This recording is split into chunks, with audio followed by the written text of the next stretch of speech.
want to turn to New York City. New York City Mayor Zohran Mamdani has downplayed the vicious attack on New York police officers, which saw officers end up in hospital. Let's just take a look at what unfolded.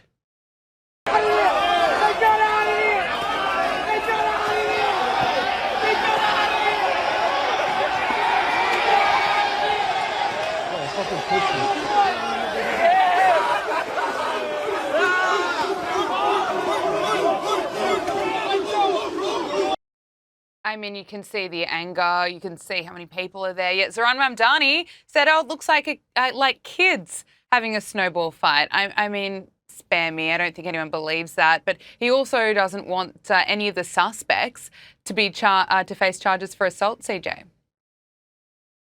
Yeah, of course. That's peak Zohran Mamdani right there. He's shown us who he is many times before. It's ought, past due that we believe him, right? But the thing is, this is the culture of the city that he's breeding. This is the type of leadership that happens when you elect someone like Zohran Mamdani. You're not going to have respect for law enforcement or police in your community or in your city. And so hopefully, the New York Police Department union, or at least some of the officers, will come out and say that, what happened in that video is just unresponsible and just absolutely absurd. But we'll see. There's a failure here to lead from the top from Zohran, but again, unsurprising in every which way.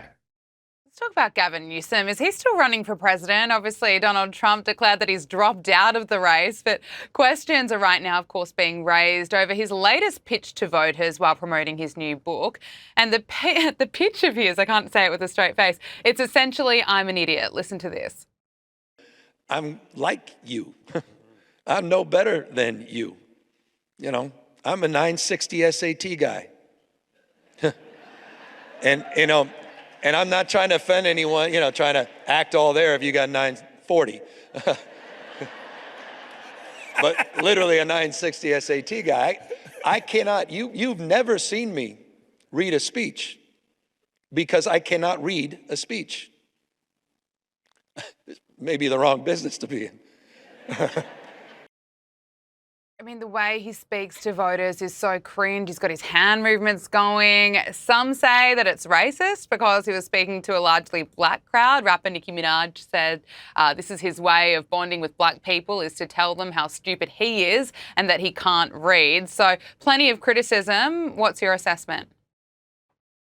I got to tell you, as a black man, I'm sorry, it's unenticing to me when your pitch to black voters is, I'm a dumbass and I relate to you. It just doesn't really resonate with me. I don't think many people would find any type of interest in that sort of platform. Here's the deal with Gavin Newsom. He says that he's in the wrong business. He absolutely is. He's shown us that many times before, whether it's his terrible handling of the fires in Los Angeles and in California, or whether it's every time he opens his mouth, he shows us that he got a 960 on the SAT in so many ways. And so this actually wasn't new news to me. It was just honestly confirmation of something we ought to have long known before. But here's the deal. I think that it's actually disqualifying, not just because it was blatantly racist what he said, but because I actually want a president who can read. I want a president who can read. And so, yeah, no, that's not a selling pitch for me, Gavin. It's actually a disqualifier, and to many voters too. You just wonder who on earth is advising him, maybe himself, who knows. I want to talk to you about something else. Aliens. Donald Trump says that he will direct the Pentagon and other agencies to begin identifying and releasing government files related to alien and extraterrestrial life. In a post to Truth Social, he wrote, based on the tremendous interest shown, I'll be directing the Secretary of War and other relevant departments and agencies to begin the process of identifying and releasing government files related to alien and extraterrestrial life, and of course UFOs as well, and any other information connected to these highly complex but extremely interesting and important matters. God bless America. That was a post from Donald Trump there. Certainly a lot of interest in this. CJ, what can you tell us? What are we really going to learn?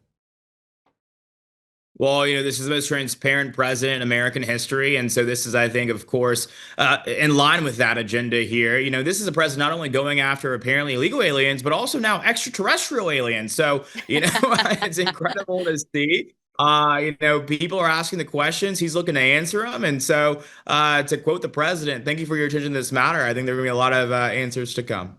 Okay, I'll be watching this space very closely. But finally, CJ, I have to get the goss from the MAGA party because you, of course, threw this epic MAGA is in the air Valentine's Day party. I hear that it was a huge success and it was, of course, held in the liberal city of DC, yet hundreds and hundreds of conservatives, they attended. What can you tell us? Well, I think MAGA was in the air, love was in the air. And here's the deal. I've always said, and Charlie Kirk said it often, is that the only way we're going to beat the left is to outpopulate the left. And so if I can create a few more MAGA marriages and MAGA babies by throwing a party, then hey, I'm willing to do it. And I think that that is what makes the left so angry, because while they're spending all their days aborting their babies, MAGA, we're going to be creating some more. You should have invited Robert De Niro and maybe Nicole Wallace. I think they might have been crying at that party, but it sounded like it was a lot of fun. Exactly. CJ Pearson, RNC Youth Advisory Council co-chair, thank you so much. Good to see you, my friend.